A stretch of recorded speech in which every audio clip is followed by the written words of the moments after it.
آستانه ساخت آینده‌ای درخشان در کنار شما و همراه عواطف شما در هامرز مال هستیم.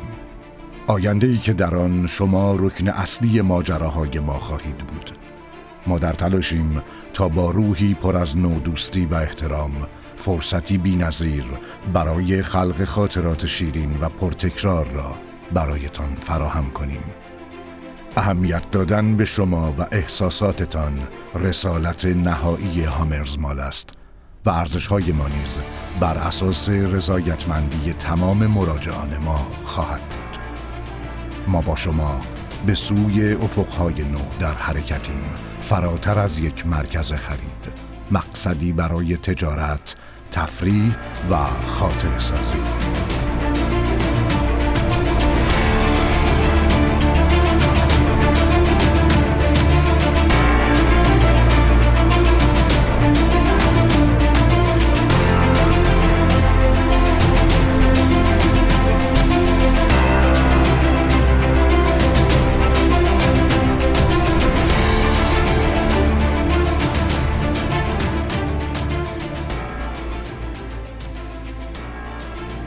جالب است بدانید که هامرز مال برای ایجاد تجربه‌ای شاداب‌تر برای شما برنامه‌های ویژه‌ای تدارک دیده است.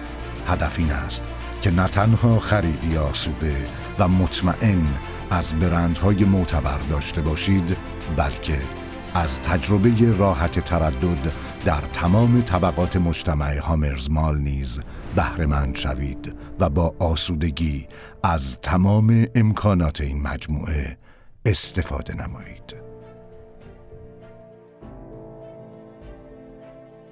The construction team for this project has conducted market research and field studies around the world and almost all famous malls in Iran. With input from the operational committee, we enhance services by providing modern facilities.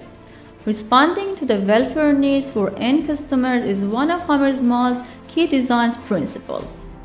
Haamer's Mall aims to become a role model for others by promoting clean energy and preserving the environment.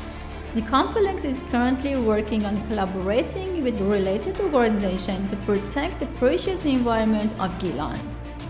The future is right here. Hammers, the supporter of culture, art and environment.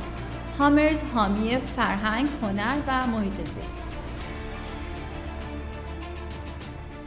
هامرز مال، حامی هنر، شما را به دیدن این برنامه دعوت می کند.